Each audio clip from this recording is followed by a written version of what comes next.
ఈ వీడియోలో 2 కోట్ల విలువ చేసే ఆవు పేడ గురించి తెలుసుకుందాం. ఈ మాత్రం దానికి ఇంత షాక్ అవుతాడేంట్రా? ఇలాంటివి మన దగ్గర చాలా ఉన్నాయి. నా గురించి చెప్పలేదా బాబుకి? మధ్యప్రదేశ్లోని జబల్పూర్లో Nanaji Deshmukh veterinary science university అని ఒక యూనివర్సిటీ ఉంది.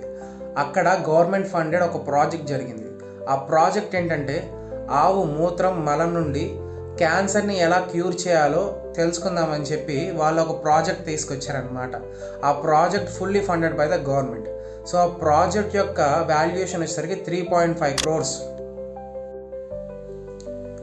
రీసెంట్గా ఈ ప్రాజెక్ట్కి ఆడిట్ జరిగిందనమాట.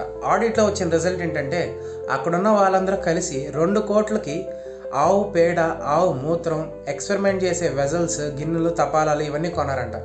వాటి విలువ 2 కోట్లు. 2 కోట్లు పెట్టి ఆవు పేడ, మూత్రం కొన్నారు. అండ్ మిగిలిన డబ్బులతో 23-24 సార్లు గోవాకి, బెంగళూరుకి ట్రిప్స్ వేసారంట. అంటే అక్కడి నుంచి ఆవు పేడ తెచ్చుకోవాలి కదా. అండ్ ఒక స్విఫ్ట్ కార్ కూడా కొన్నారు ఆవు పేడ తీసుకొస్తానికి. సో ఇంత చేసి ఆ ప్రాజెక్ట్ అవుట్కమ్ ఏంటంటే ఆ ప్రాజెక్ట్కి అవుట్కమే లేదు. సో ఇప్పుడు అర్థమవుతుంది గవర్నమెంట్ ప్రాజెక్ట్స్కి, గవర్నమెంట్ ఎంప్లాయీస్కి ఎందుకు అంత క్రేజ్ ఆ ఎగ్జామ్స్కి, ఆ జాబ్స్కి.